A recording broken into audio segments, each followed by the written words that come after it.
Aside from that, we have Kendrick conveniently turning into the camera as soon as he said, "Say Drake, I hear you like I'm young. Better not go to Cell Block 1." No funny shit. That didn't register in my mind. He looked at the camera because I'm over there doing this. What's good, ladies and gents? Is your favorite form of Uber JT, ladies and gents. So today we're gonna do a breakdown of the Super Bowl. It's been getting a lot of hate for whatever reason. A lot of people say they didn't like the performance. They thought it was whack. They thought it was boring. Yada yada. I'm just like, damn, y'all really hating on this shit. It's nasty. But like, my opinion, if you ain't got haters, you ain't doing shit. So that's how I look at it. I thought shit was fire. I'm too busy doing this and my reaction and shit. I'm over here having a grand old time and shit, missing mad shit. And it's like, so now you got this dude named Blackie Speaks about to break down the whole Kendrick Lamar Super Bowl performance. So, hey, I'm here for this shit. I want to see some shit that I missed, so let's get to it. Now, Kendrick Lamar is currently trending after his Super Bowl performance, and for good reason. Ever since it was announced back in September that Kendrick was going to perform, the hype has been real. And now it finally happened, and people can't stop talking about it. But here's the thing, most people only saw what was on the surface. What they missed was the deeper message Kendrick was sending. This performance wasn't just about entertainment. Also, what's crazy is I didn't know that he was, the stage was set as like a gaming system. That's crazy. I didn't even know that part. That's fire in itself. So this whole performance was a masterpiece. Flat out masterpiece. Now, obviously, there's more that I missed, but that part in the beginning, how I just saw that, I didn't register until now. Fire. So it's like, come on, bro. That's crazy. It was filled with subliminals, symbolism, and a statement that went way beyond the music. So in this video, we're breaking it all down. What Kendrick was really trying to communicate and why this might be one of the most important Super Bowl performances we've ever seen. Let's start with some of the basics, what I'd consider the less exciting but still important details. First, we have the A chain, which caught a lot of people's attention. Some fans believe the A could be a subliminal shot at Drake, referencing the A minor line from... I can see why I think that, but I feel like that's definitely a reach. I feel like it's a little bit of a reach. Could be true, potentially. Petty, but I believe it could potentially be true. Now, is it all the way true? Probably not. The Aubrey, now you can see that too. Maybe a reach, maybe, but wouldn't put it past him, honestly. Wouldn't put it past him. Like Us, or even Drake's real name, Aubrey. While there's definitely a possibility, if you ask me, I think this is more about Kendrick promoting PG Lang. PG Lang, the company Kendrick started in 2020, specializes in music, film, television, and creative production. If you take a look at their merchandise, they frequently use the letter A, making this seem more like a branded promotion rather than a direct shot at Drake. That being said, I wouldn't put it past Kendrick to include this, knowing people would speculate and tie it back to their beef. But overall, I think this was less about the drama and more about using the big stage in America to push his brand forward. And then we have Serena Williams crip walking, which is so petty but undeniably. What's crazy is that as I'm doing my reaction, y'all should go watch, by the way. It's after my Dax video. So as I'm watching this, they not like us. They not like us. I'm over here doing this, and then I see someone hitting the crip walk. It wasn't even registering that it was Serena crip walking. It happened twice. It just didn't register. I'm like, the fuck? It wasn't clicking in my brain that Serena Williams was crip walking. It just, I don't know why it didn't click my noggin. It didn't click. I don't know. I'm sorry. It didn't click until now. I saw it on Twitter. I was like, that's nasty. Nasty activity. Funny. This moment was of course a direct, calculated jab considering Serena's history with Drizzy. Serena Williams and Drake used to date at one point, for anyone who doesn't know. Their connection first gained traction in August 2015 when paparazzi snapped them getting cozy at a Cincinnati restaurant. Before that, Drake had already been spotted courtside at her tennis matches, fueling speculation. However, things between Serena and Drake eventually soured. The exact reason, well, nobody truly knows. But What's crazy is that I had no idea those two fucking dated. Would I be surprised if that dated? Not really. But to know they did date, wow, I didn't know that. That's news. It's fucking news to me. And, well, shit. It's fucking news. There we go. That, Drake had already been spotted courtside at her tennis matches, fueling speculation. However, things between Serena and Drake eventually soured. The exact reason, well, nobody truly knows. Ladies and gents, put in the comments what you think happened between those two. I'm genuinely curious. I don't know what happened, so I'm not going to guess. But, what do you guys think happened between those two? Put in the comments, please. Thank you. But what we do know is that in 2022, Drake took an unexpected shot at Serena's husband, Alexis Ohanian, on his collab album with 21 Savage, Her Loss. He did this on the track Middle of the Ocean, when he said, "Sidebar Serena, your husband a groupie. He claimed we don't got a problem, but no boo, it is like you coming for sushi." That was a blatant sign of disrespect, not just towards Alexis. Let's be honest now.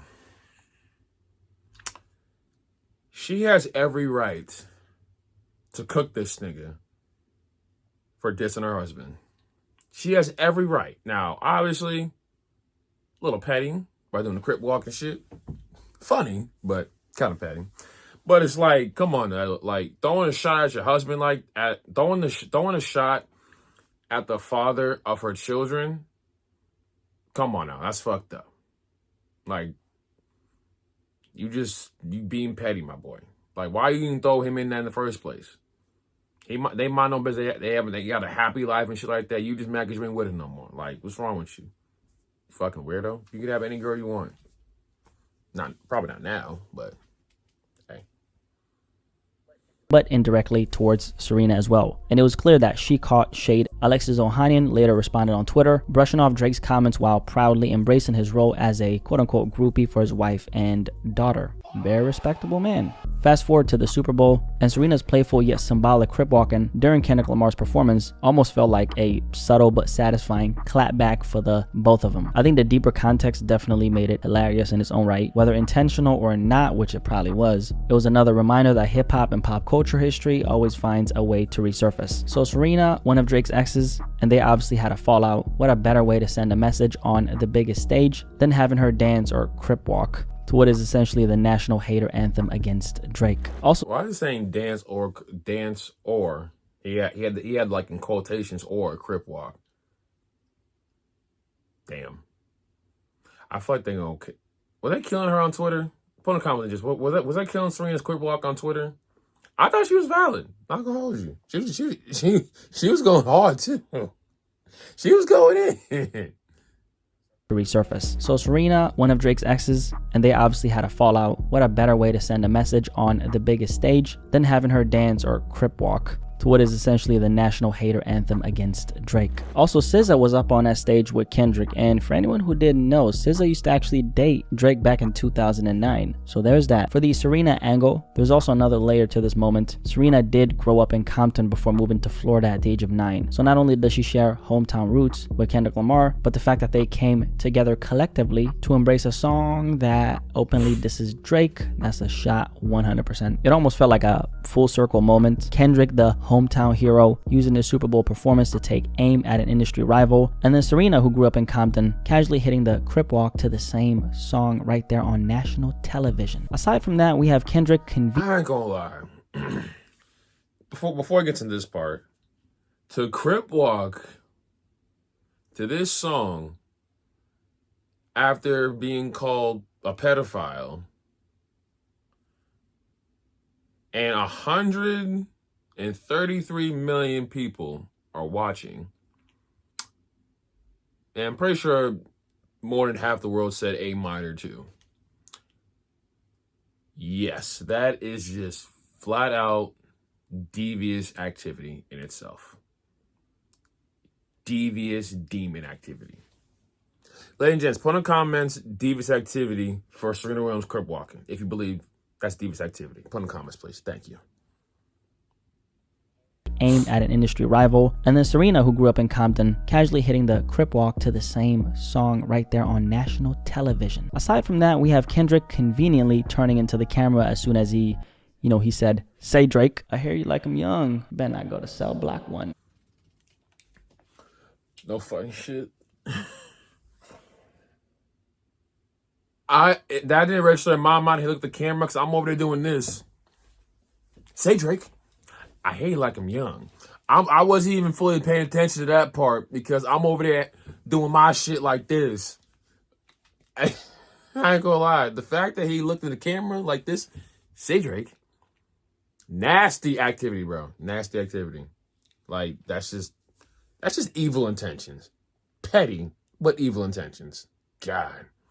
Now that I don't think there's anything particularly deep about that, but if you guys seen the look on this guy's face when he says that, I ain't really gonna say anything. Just look at this guy's face, bro. This face has hate a million times written all over it, okay? Now that aside, let's actually go over the real shit now, okay? And this is something you're probably only gonna hear here because nobody breaks this down like me. So how about drop a like on this video. Let's go with him. So most people obviously paid attention to those surface level things like the A-Chain, Serena, and all that. Those things aside, this wasn't just a performance. This so-called performance, okay, this was actually a political statement. The show opened with none other than legendary actor Samuel L. Jackson introducing Kendrick Lamar. But this wasn't just an introduction. Samuel L. Jackson was dressed as Uncle Sam, the well-known symbol which is supposed to represent the US government. So he's a physical embodiment of the government, okay? And that embodies authority, control, which is essentially the same system that Kendrick has been fighting for the entirety of his... See,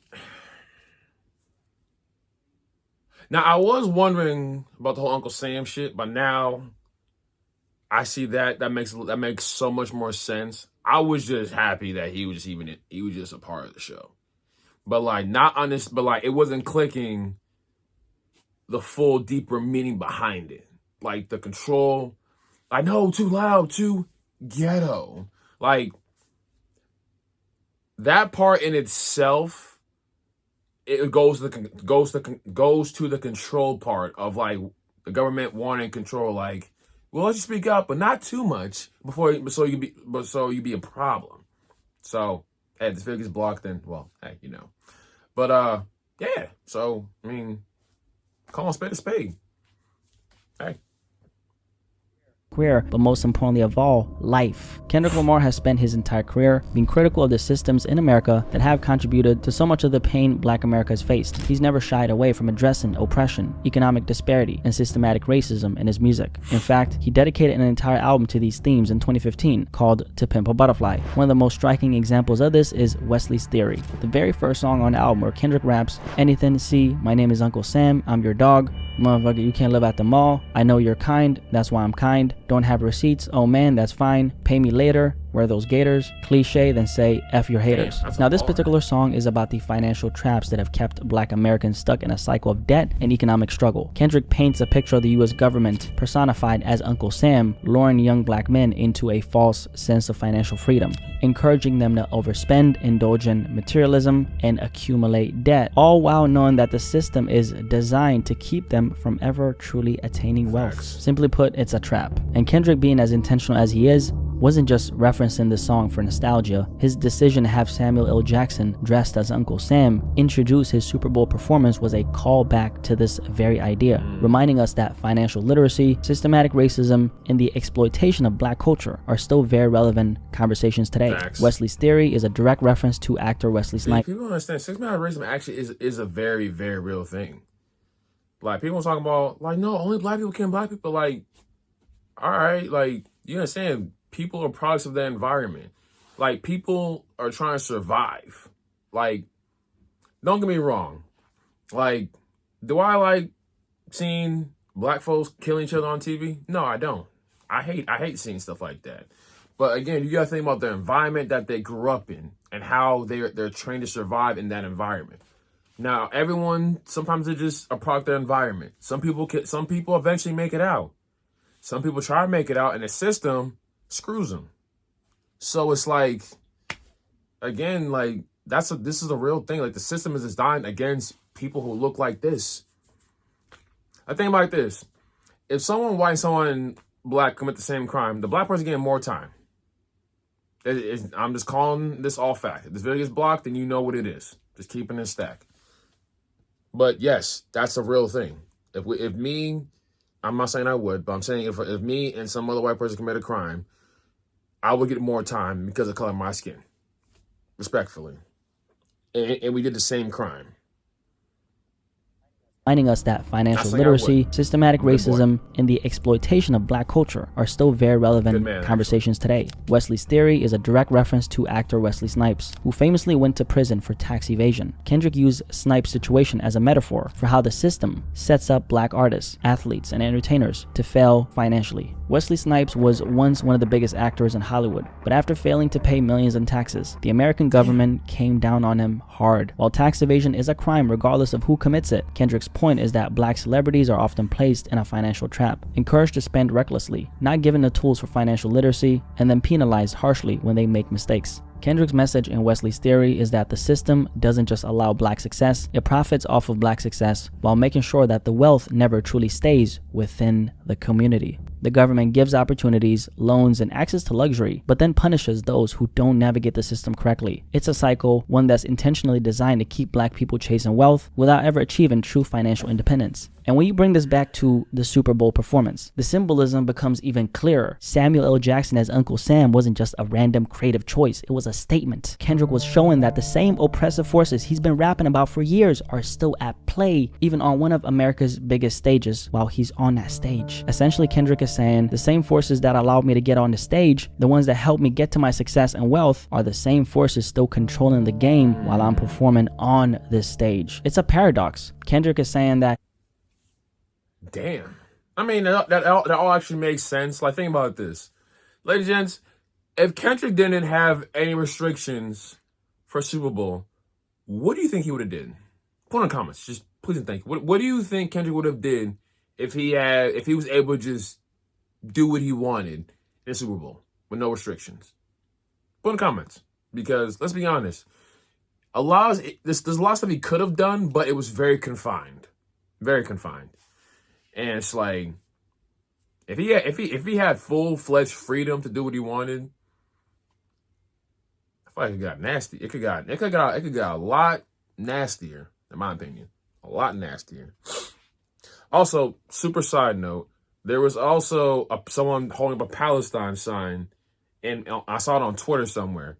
So this is, again, it's super random, but like, do you think he asked Kendrick to do that, or do you think he just did it just because? Because now the guy's banned from football games for life. So do you think that was do you think he did that on purpose? Or do you think he asked Kendrick and he said, hey, whatever you feel is necessary, or something like that? Put in the comments what you guys think. Thank you. Hey, I know that I'm benefiting from the system, but he's also a product of the system's constraints. What was that saying? All right, we're not playing. Damn, I missed that.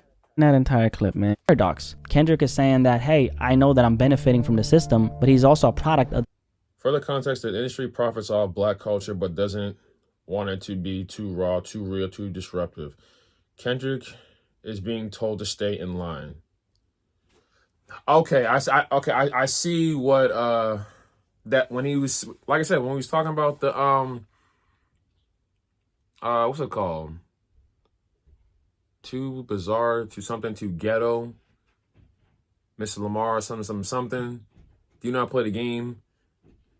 Then I forget the last thing he said. But yeah, it's based on the lines of like, no, you can say certain things, just don't say too much. Something like more or less. System's constraints. All right, we're not playing that entire clip, man, because they're trying to get my motherfucking coins out here, bro, and I'm not gonna let that happen. You'll be back. Emus can't help people customize and save with Liberty Mutual.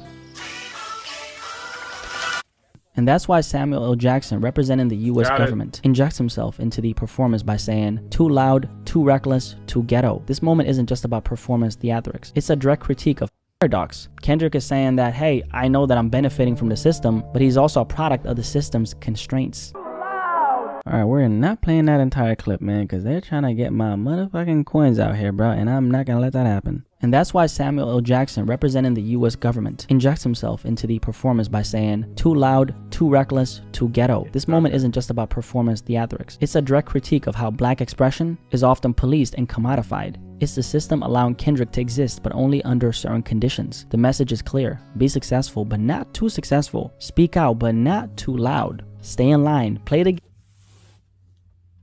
Like I said, you can speak, just don't say too much. So it becomes a problem. Again, government got a lot to hide, respectfully. Again, if this gets blocked, then, well, hey. You know, it is what it is. Also, the fact that this is what Trump in the stands too. Protect Kendrick at all costs, ladies and gents. Game and don't disrupt the system that benefits you. Now, the game he's referring to is the entertainment industry itself. The same industry that uplifts, but of course exploits black artists at the same time. It's the idea that as long as you're making money for the system, you're welcome. But the moment you challenge it too much, you become a problem. Kendrick has played this game masterfully throughout his career. He's managed to critique the system while still thriving within it. But at the Super Bowl, one of the biggest stages in America, he's making it clear. I know exactly what this is, and I know exactly how much freedom I actually have. Now, this is where Drake comes into the picture. Drake is a Canadian guy who, unlike Kendrick, has never been positioned as a revolutionary or a disruptor. He plays the game effortlessly, adapting to every trend, every industry shift, and every cultural moment without ever truly challenging the system. The battle between Kendrick and Drake isn't... Okay, it's kind of, yeah, it's more or less like how the whole MJ thing is a little bit with Drake. Like, he didn't want to be the type of person to really, I guess, fight against the system too much, because, like, I guess the famous saying for MJ is Republicans buy sneakers too, and it's like it might be an issue right now, but like in the future, it can be a serious issue. Just about music or two rappers going at each other. It represents something bigger. It's yin versus yang, good versus evil, authenticity versus industry manipulation. Kendrick is the artist who constantly critiques the system, calling out its flaws and exposing its traps. Drake, on the other hand, is the artist who thrives within the confines of the system. Drake for a long time has represented the industry's favorite artist, marketable, accessible, and not so controversial. Kendrick, on the other hand, represents the people's artist, critical, disruptive, and unwilling to conform. Now, in this case, now hold on. What's legends? Put in the comments. What was MJ's teammate's name who spoke out a lot and for the Bulls? What was his teammate's name again? I forget what dude's name is, and it's pissing me off. Because like he spoke out a lot, and then all of a sudden he don't have a job in the NBA no more. Put in comments who that person is. I'm drawing a major blank and it's getting on my nerves right now. He was MJ's teammate too. Put in the comments, please. It's pissing me off. I don't know who's. I'm forgetting this person's name. I'm drawing a major blank right now. It's making me mad. Put in the comments, please, ladies and gents. Thank you. Because that's what it's made me think of that a little bit too. Their rivalry has been painted as just another rap beef, but on a deeper level, it's a clash of ideologies. That's really what it is. So when Kendrick takes on the biggest stage in American entertainment and turns it into a statement against the system, it's not just about Drake. It's what he symbolizes. It's Kendrick reminding the world that the industry rewards those who play the game and silence those who question it. And by performing Not Like Us, he made sure that message was loud and clear. Now later on, before Kendrick is about to perform Peekaboo, Samuel L. Jackson delivers the line, "I see you brought your homeboys with you." The old culture cheat code, scorekeeper, deduct one life. See, I'm not gonna lie. When I first heard that, I thought that was a direct shot at Drake. From what I'm about to gather, that's not what the hell that meant. So, yeah, I'm starting to realize that now. I didn't know what that meant in that moment. I thought it was a direct shot at Drake because like deduct one life, like he got cooked. So, yeah, I thought that's what it meant, but it had nothing to do with that. By performing Not Like Us, he made sure that message was loud and clear. Now later on, before Kendrick is about to perform Peekaboo, Samuel L. Jackson delivers the line, "I see you brought your homeboys with you." The old culture cheat code, scorekeeper, deduct one life. This is more than just a random transition, it's a loaded statement. This moment ties directly into the overarching theme of the performance, the battle between playing a game and challenging the system just enough. "I see you brought your homeboys with you." On the surface, it acknowledges Kendrick bringing his team, his culture, and most importantly of all, his people to the stage. But coming from Samuel L. Jackson, who's playing Uncle Sam, the symbol of the US government and the industry's power, it carries a condescending tone. It suggests that Kendrick is leaning on the strength of his roots, his community, and black culture to make an impact. It's almost as if Uncle Sam is saying, "Oh, so you're using your people, your authenticity, your blackness as a way in?" And it's funny because blackness is literally the source of everything in the entertainment industry. Music, style. Why did you put up? You saw, ladies and gents, you saw that, right? The man had a whole banana on his head. I'm sorry, I can't ignore it. Why would you have a banana on your head? You spraying yourself, but why would you have a? Was that a subliminal too, or is it just you just being a goofball? Why did you have a banana on your head? And just put in the comments why this man have a banana on his head, because hey, what? I'm sorry, I couldn't ignore that. That threw me off. In the industry's power, it carries a condescending tone. It suggests that Kendrick is leaning on the strength of his roots, his community, and black culture to make an impact. It's almost as if Uncle Sam is saying, oh, so you're using your people, your authenticity, your blackness as a way in? And it's funny because blackness is literally the source of everything in the entertainment industry. Music, style, culture, but when it comes to the image that the industry wants to represent, it's often watered down, controlled, or repackaged to be more digestible for mainstream audiences. He talking some shit right now. I ain't gonna hold you. He's talking some real ass shit. Ladies and gents, put in the comments, Blackie. What's his name? Put in the comments, Blackie speaks. If he's talking right now, put in the comments, Blackie speaks, because he's going crazy. Put in the comments. Thank you. Hip-hop, R&B, and black culture as a whole have shaped every major movement in music and entertainment. Yet the industry has historically treated black artists as both the foundation and the afterthought. Black artists are expected to innovate, set trends, and define culture. But when they become too outspoken or too disruptive or too unapologetically black, they're met with resistance. And this is that resistance at play. When Samuel L. Jackson as Uncle Sam dismisses Kendrick's authenticity as just a cultural cheat code, it reflects how the industry uses black culture while trying to control who gets to profit from it. So this could be a subtle dig at how the industry exploits black culture, allowing artists to bring their background into the mainstream only when it benefits the system. Also, he's performing peekaboo, so let's talk about the white outfits, okay? Because those white outfits right there is definitely more than just a fashion choice. If you follow Kendrick's career, you know that he doesn't do anything without intention. Facts. In a situation like this, there's a strong argument that this was a direct reference to the KKK and the idea of America.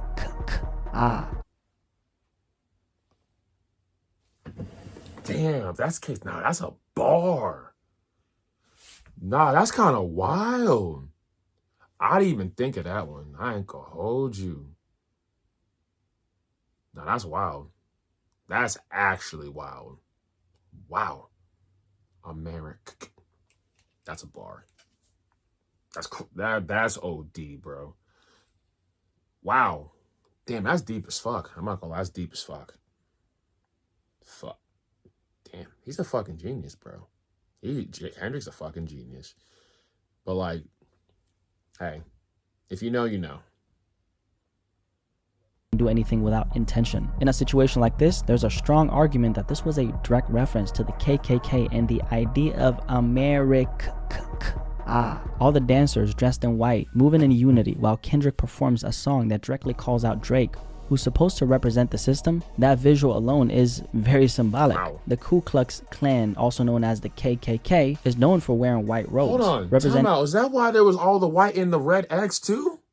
Is that what that was for too? Am I reaching? I don't feel like I'm reaching, because like the KKK was white and red, and then the white inside the red X. That can't be a coincidence. There's no way it has a fucking coincidence. No way.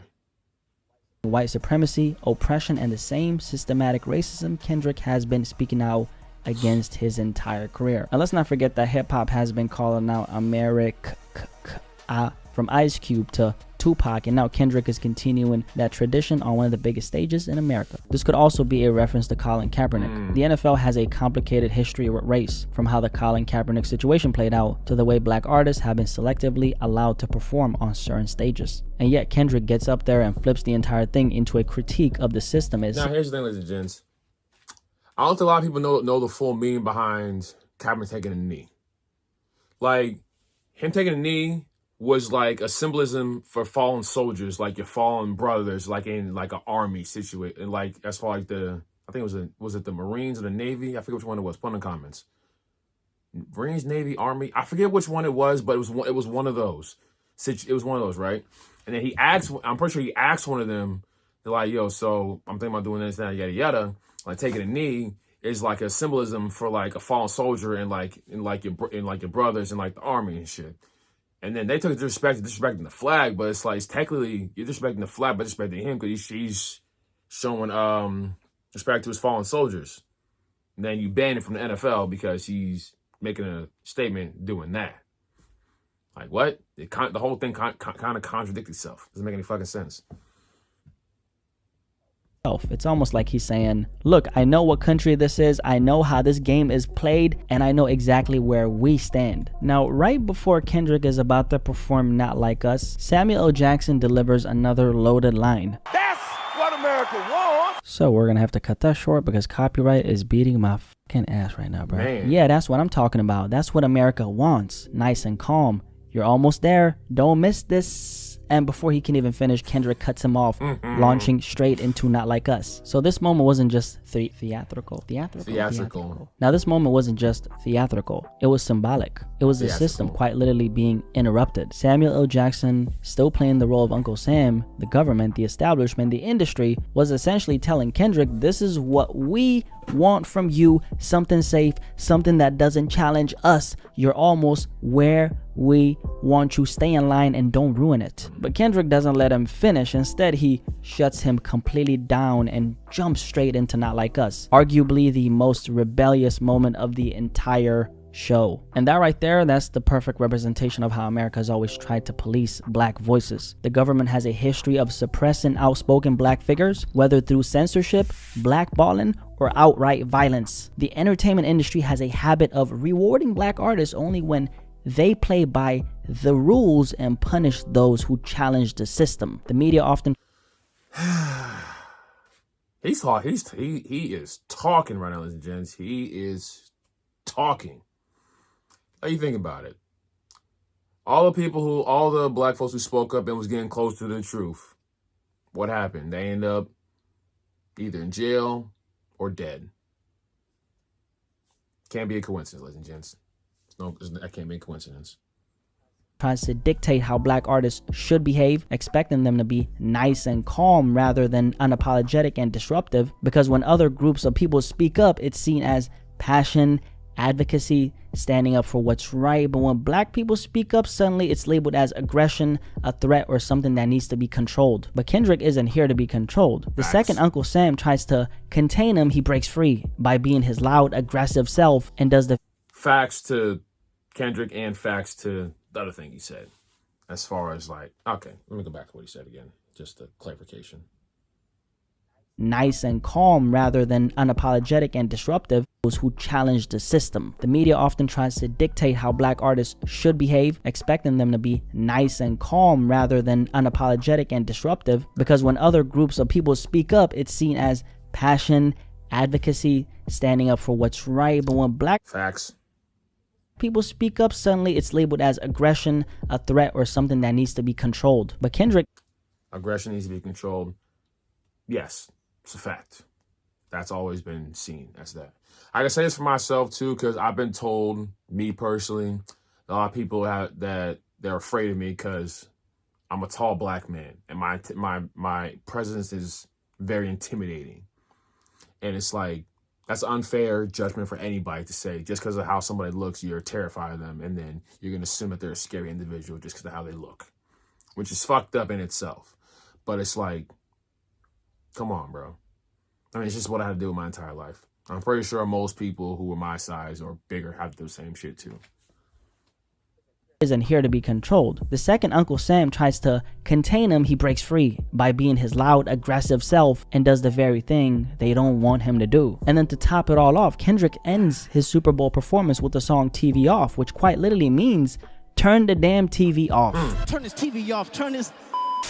I think there are two major layers to why Kendrick chose to end this performance with this song. First of all, it's definitely a universal message to everyone. In a world where people are constantly fed media narratives, propaganda, and distractions, Kendrick is telling the audience to wake up. The Super Bowl is one of the biggest spectacles in America. Corporations spend billions just to have a commercial slot because they know the whole world is watching. The game, the halftime show, the ads, it's all a distraction from real life issues that don't go away once the TV is off. Kendrick ending with TV off could be him saying, enough with the distractions. Think for yourself. And then the other half of the message is a message to Black America. The media has historically controlled the narrative about Black people, whether through the news, entertainment, or politics, or the entertainment industry. The way Black artists, athletes, and leaders are portrayed is often filtered through a lens of control, only showing what fits the agenda. So when Kendrick closes off his performance with TV off, it's his way of telling Black America to stop letting the media dictate their reality. Don't let America decide who your heroes are. Don't let the system control the narrative. Kendrick was clearly sending a message with this performance, and I can't believe there are people who thought this was just a regular halftime show, but then again, it makes sense. The masses only see what's on the surface. That's how it's always been. Most people just saw a high energy performance, a few viral moments, and some controversy, but if you've been following Kendrick's career, you already know that this man never does anything without a purpose, and that's why I respect him so much. You can't hear me break all this down and still think it was just about entertainment. Love him or hate him, Kendrick has always been about the message. He's never been the type to chase clout or drop music just for the sake of it. Every time he speaks, he's saying something, and this performance was just another example of that. And this is exactly why I'm so happy he's having this moment, because we finally have an artist on the biggest stage in America who's as authentic as an artist can possibly be. From mixtape Kendrick to Superbowl Kendrick, I've been following this guy since he first came in the game, sounded like Lil Wayne, back when he was still, Lil K Dot, rapping over other people's beats and finding his voice. So to see him evolve from that young kid from Compton to a cultural icon who's using the Super Bowl as a statement, that's iconic and legendary. Honestly, it's great. And what makes it even greater is how much he's able to say with so little. And this is what separates Kendrick from everyone else. He doesn't just tell you, he shows you. Samuel L. Jackson as Uncle Sam, the system controlling Black artists, the dancers dressed in white, possible reference to America and white supremacy. Every single moment was intentional. This wasn't just a performance, guys. This was a cultural moment right here. But I'm, of course, just one man with one perspective and one voice, which is why I want to hear what you guys have to say about this entire Super Bowl performance by Kendrick Lamar. If you're new here, my name is Blackie Speaks. So nice to meet you. Like the video, and of course subscribe if you are new here. I appreciate you guys so much for watching. I'll catch you guys in the comment section below, but most importantly of all, I'll catch you guys in the next video. I am out. Peace.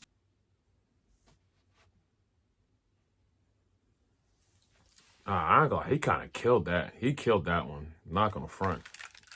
He was talking some real ass shit in that one, bro. God damn, he was talking some real ass shit. I didn't even realize how much subliminal message that there was in that daggone thing, because I was too busy just. But now I get to actually watch and break and see the breakdown. It's a fucking masterpiece. Like, to basically have a protest with the president there too. Gangsta as fuck. Gangsta. Ladies and gents, be sure to like, comment, subscribe, share with your friends. Favorite former Pro for JT.